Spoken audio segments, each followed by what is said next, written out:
गूंगी बहू अंधी सास। एक परिवार में 5 लोग थे। ओम प्रकाश, उनकी पत्नी सुमित्रा, बहू भावना, बेटा राहुल और एक थी उनकी बेटी प्रियंका। वैसे तो ओम प्रकाश और सुमित्रा के घर में सब कुछ ठीक ठाक था, लेकिन सुमित्रा की एक आदत थी। घर में कुछ भी गलत या सही हो तो वो किसी से कुछ नहीं कहती, और भावना स्वभाव की इतनी सीधी सादी थी कि अगर कोई उसके साथ गलत भी करता तो भी वो उसे कुछ नहीं कह पाती। इसी के चलते प्रियंका और राहुल घर में मनमानी चलाते रहते, क्योंकि घर को संभालने वाली औरतें इस तरह से रहती थी जैसे वो गूंगी और अंधी हो। माँ, मैं अपनी सहेलियों के साथ पिकनिक पर जा रही हूँ। ठीक है बेटा, चली जाओ। और मुझे आने में रात हो जाएगी, देर से ही आऊंगी मैं। अच्छा, कोई बात नहीं बेटा। भावना, तुमको एक बार में समझ में नहीं आता क्या? नाश्ते में फिर से पराठे बना के रख दिए। कितनी बार तुमसे कहा है कि मेरे लिए ढंग का नाश्ता बनाया करो। ठीक है जी, आगे से ध्यान रखूंगी। अरे ये बहू से किस तरह से बात कर रहे हो तुम राहुल? अरे तो और क्या करूं पापा, इसको कहीं बात एक बार में समझ में ही नहीं आती। सुमित्रा, तुम अपने बेटे को समझाती क्यों नहीं? बहू से बात करने का ये क्या तरीका है? अरे जिसकी जैसी मर्जी आए करो, मुझे क्या। भावना बेटा, तुम भी तो कभी कुछ कहा करो। इस तरह क्यों सबकी बातें सुनती रहती हो? कोई बात नहीं पापा जी, सब ठीक है। रात को काफी देर तक प्रियंका घर नहीं आती, और जब वापस लौट कर आती है तो एक लड़की के साथ बाइक पर बैठकर। सुमित्रा और भावना दोनों ही प्रियंका को लड़की के साथ देख लेते हैं। आज तो जोर से डांट पड़ने वाली है, लेकिन मैं डर क्यों रही हूँ? माँ तो सब कुछ देखकर भी अंधी बनी रहती है। और रही बात भाभी की, वो किसी को कुछ नहीं बताने वाली। कहने को भगवान ने आवाज दी है, लेकिन गूंगी है गूंगी। अरे प्रियंका बेटा, इतनी रात को कॉलेज से लौट कर आ रही हो? कहाँ गई थी तुम? पापा, वो सहेली के घर पर थी, पढ़ाई करने के लिए रुक गई थी। अच्छा, ठीक है, जाओ अपने कमरे में जाओ और सो जाओ। सुमित्रा ने अपनी बेटी को एक लड़की के साथ इतनी रात को आते देखकर भी उससे कुछ नहीं कहा, और भावना ने भी इस बारे में किसी से कोई बात नहीं की। कुछ दिनों के बाद मामा जी का फोन आया था। उन्होंने प्रियंका के लिए कोई रिश्ता ढूंढा है। लड़के वाले उसे देखने आ रहे हैं। अरे मुझे नहीं करनी शादी वादी, किसी लड़की को बुलाने की कोई जरूरत नहीं है। ये तुम क्या कर रही हो प्रियंका बेटा? तुम्हारी शादी की उम्र हो चली है और तुम्हारे मामा जी ने बहुत अच्छा रिश्ता बताया है। पापा, अब जिद क्यों कर रहे हैं? और आप क्यों मेरी मर्जी के खिलाफ शादी कराना चाहते हैं? अरे माँ, इसको समझाइए ना। आपकी बेटी, आप तो बस चुपचाप सब कुछ होते हुए भी देखती रहती हैं। अरे तो क्या कहूँ, और मेरे कहने से क्या हो जाएगा? वैसे भी गलत क्या हो रहा है, सब कुछ सही तो है। भावना बहू, देखो तो प्रियंका हमारी बात नहीं समझेगी, लेकिन वो तुम्हारी हम उम्र है। क्या पता तुम्हारे कहने से उसे कुछ समझ में आ जाए। नहीं पापा जी, मेरे कहने से कुछ नहीं होगा। मैं प्रियंका को कैसे समझा सकती हूँ? वो ननद है मेरी, कहीं मेरी किसी बात का बुरा मान गई तो? सुमित्रा और भावना में से कोई भी प्रियंका को कुछ नहीं समझाता। इस बात से राहुल और ओम प्रकाश जी दोनों ही परेशान हो जाते हैं। और फिर जब लड़का प्रियंका को देखने के लिए आता है, मुझे आपकी बेटी बहुत पसंद है, मैं उसके साथ शादी करने के लिए तैयार हूँ। देखो, मुझे तुमसे शादी नहीं करनी, और ये बात जितनी जल्दी समझ में आ जाए अच्छा रहेगा। अरे तो फिर आप लोगों ने मुझे यहाँ बुलाया ही क्यों? माफ कर दो बेटा, वो हमारी बेटी जरा गुस्से में है, हम उसे समझाने की कोशिश करते हैं। हाँ, देखिए आप नाराज मत होइए, वो तो उसने बस ऐसे ही कह दिया होगा। अरे कोई ऐसे ही कुछ कहता है क्या?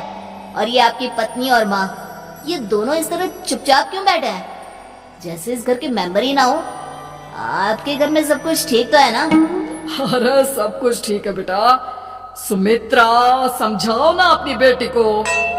अरे क्या समझाऊं, क्या होगा समझाने से? सब ठीक ही तो हो रहा है, गलत क्या हो रहा है? भावना, प्रियंका को अंदर लेकर जाओ और उससे समझाओ कि कितना अच्छा रिश्ता है। इतना अच्छा लड़का है, इस तरह से बिहेव ना करे। नहीं जी, मैं किसी से कुछ नहीं कह सकती जी। अरे अजीब परिवार है, मुझे तो यहाँ से निकलना पड़ेगा। इस तरह से तो आपकी बेटी की शादी किसी से नहीं हो सकती। जिसके घर की औरतें गूंगी और अंधी बनकर बैठ जाए, उस घर का कुछ नहीं हो सकता। ओम प्रकाश और राहुल सुमित्रा और भावना की हरकतों की वजह से बहुत परेशान हो जाते हैं। एक दिन वो दोनों आपस में बात करते हैं। पापा, समझ में नहीं आता कि भावना और माँ को कैसे समझाया जाए। सही कहते हो बेटा, तुम और मैं काम के सिलसिले में सारा दिन घर के बाहर रहते हैं और घर की दोनों औरतें जिन्हें सारा घर संभालना चाहिए गूंगी और अंधी बनकर बैठी हैं। पापा आप ही बताइए इसका क्या उपाय है। मेरी तो कुछ समझ में नहीं आता बेटा, लेकिन हमें कुछ तो करना पड़ेगा क्योंकि इन सब की वजह से प्रियंका बहुत ज्यादा बिगड़ती जा रही है। तुमने देखा उसे किस तरह से बिहेव किया था। अरे लेकिन पापा हम करेंगे क्या? हमें एक नाटक करना होगा। कुछ दिनों के लिए हम भी गूंगे और बहरे बन जाते हैं, उसके बाद इन दोनों औरतों को अकल आएगी। हाँ पापा, शायद आपकी बात ठीक है।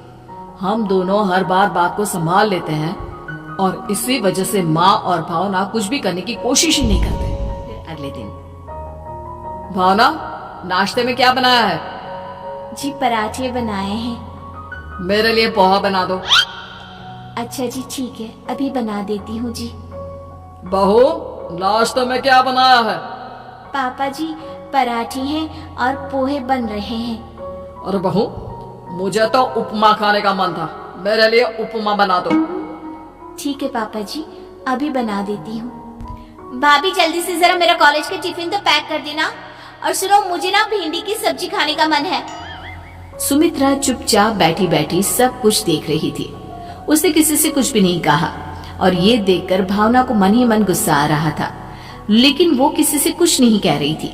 उसे लग रहा था कि ओम प्रकाश जी जो हमेशा उसके साइड लेते थे वो भी आज चुपचाप बैठे हुए थे। शाम के वक्त प्रियंका अपने बहुत सारे दोस्तों को लेकर घर आती है और उधर दूसरी तरफ से राहुल भी अपने ऑफिस के दोस्तों को लेकर घर आ जाए। प्रियंका अपने कमरे में तेज म्यूजिक चलाकर डांस करती है और राहुल अपने दोस्तों के साथ बैठकर जोर जोर से हंस रहा था। प्रियंका और राहुल मिलकर पूरे घर को अस्त व्यस्त कर देते हैं, लेकिन भावना उनसे कोई शिकायत नहीं करती और सुमित्रा जी भी चुपचाप बैठी रहती है। लेकिन भावना और सुमित्रा के अंदर का गुस्सा धीरे धीरे बढ़ रहा था। फिर रात को ओम प्रकाश और राहुल एक दूसरे से बातें करते हैं। पापा, हमने इतना कुछ किया फिर भी भावना कुछ बोलती ही नहीं और माँ भी कुछ गलत करने से किसी को रोकती ही नहीं। तुम चिंता मत करो बेटा, इन दोनों के अंदर का गुस्सा भर रहा है और बहुत जल्दी बाहर आने वाला है। अगले दिन, अरे बहू, ये कपड़े धुले हैं या गंदे हैं? पापा जी कपड़े तो मैंने धोकर ही आपकी अलमारी में रखे थे। मुझे तो साफ नहीं लग रहे, एक बार और धो देना। प्रियंका, मैं सोच रहा था कि तुम्हें उस लड़के से शादी नहीं करनी है ना। एक काम करो, वैसे भी क्या रखा है शादी वादी में, तुम्हें जो लड़का पसंद है उसके साथ जाकर कोर्ट मैरिज कर लो। इस बार ओम प्रकाश और राहुल की बात सुनकर भावना और सुमित्रा के अंदर का गुस्सा जाग उठता है। मैं किसी से कुछ कहती नहीं जी, इसका मतलब ये है कि आप लोग मुझे परेशान करते ही रहेंगे।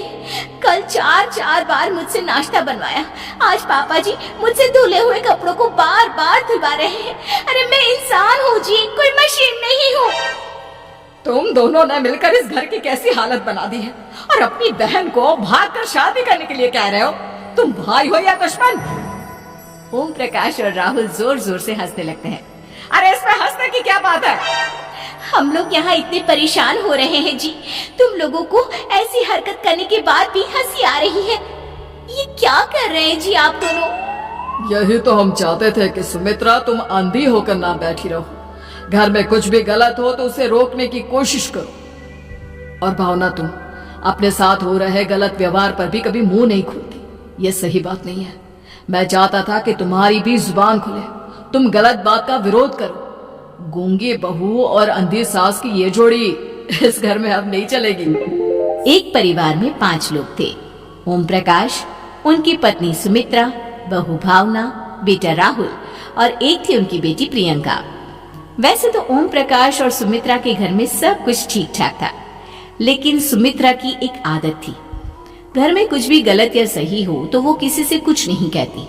और भावना स्वभाव की इतनी सीधी सादी थी कि अगर कोई उसके साथ गलत भी करता तो भी वो उसे कुछ नहीं कह पाती।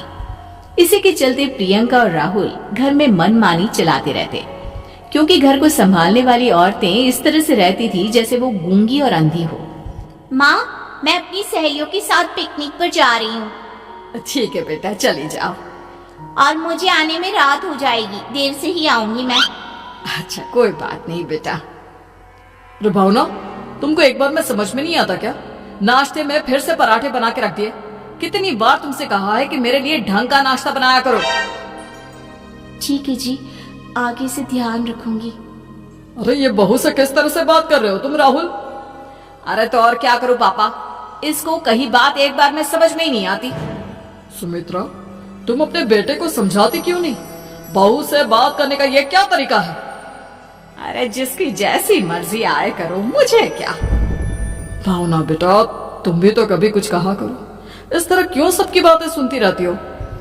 कोई बात नहीं पापा जी, सब ठीक है। रात को काफी देर तक प्रियंका घर नहीं आती और जब वापस लौट कर आती है तो एक लड़की के साथ बाइक पर बैठकर सुमित्रा और भावना दोनों ही प्रियंका को लड़की के साथ देख लेते हैं।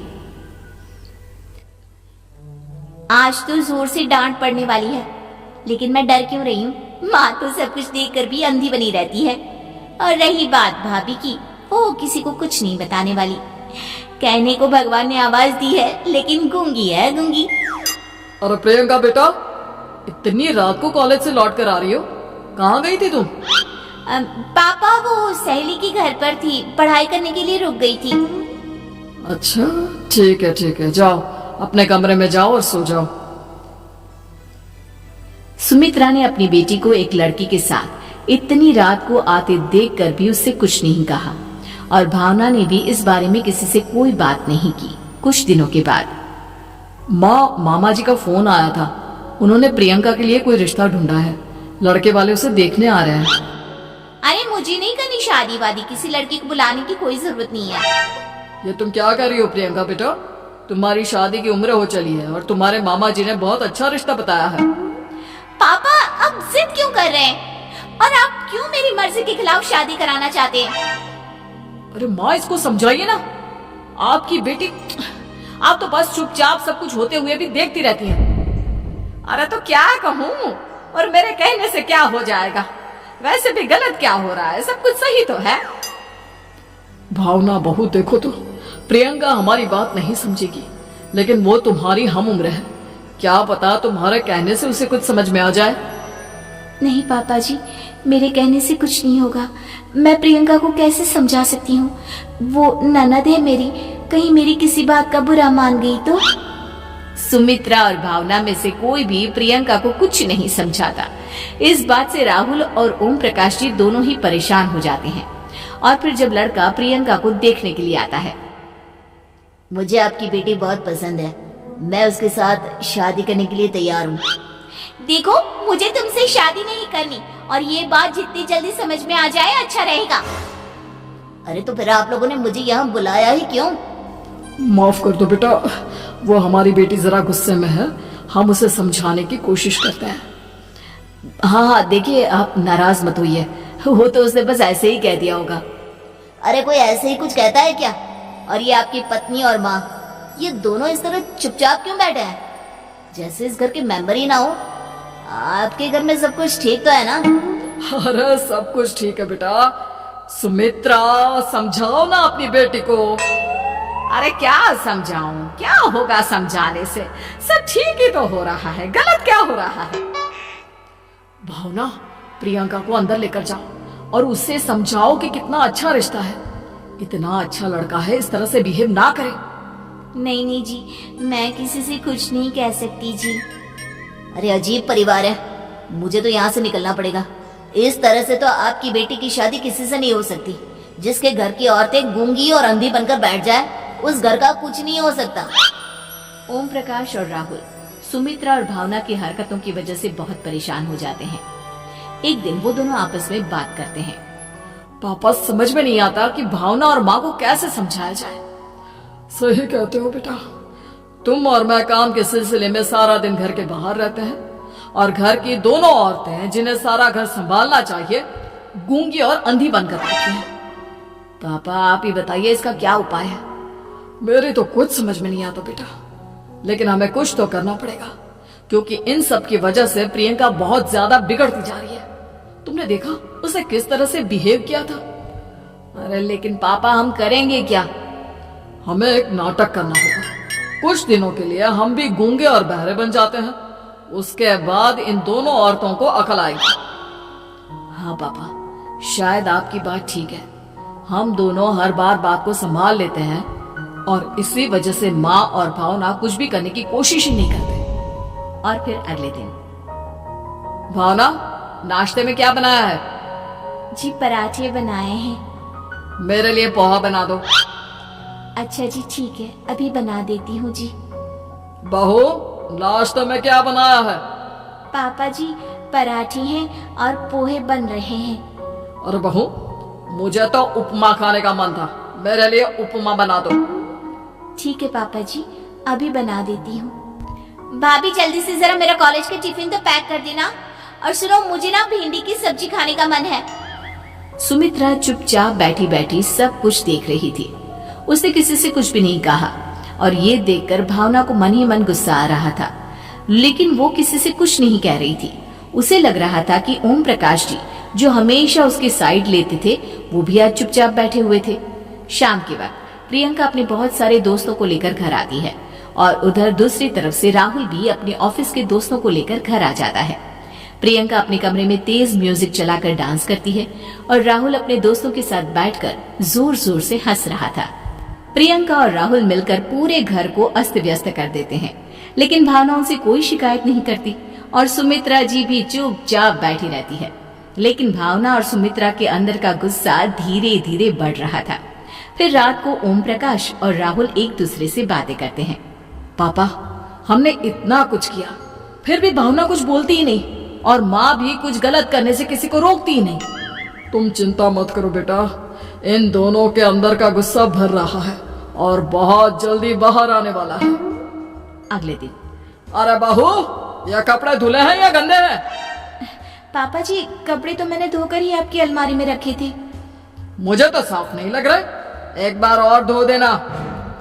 प्रियंका, मैं सोच रहा था कि तुम्हें उस लड़के से शादी नहीं करनी है ना, मत करो। एक काम करो, वैसे भी क्या रखा है शादी वादी में, तुम्हें जो लड़का पसंद है उसके साथ जाकर कोर्ट मैरिज कर लो। इस बार ओम प्रकाश और राहुल की बात सुनकर भावना और सुमित्रा के अंदर का गुस्सा जाग उठता है। मैं किसी से कुछ कहती नहीं जी, इसका मतलब ये है कि आप लोग मुझे परेशान करते ही रहेंगे।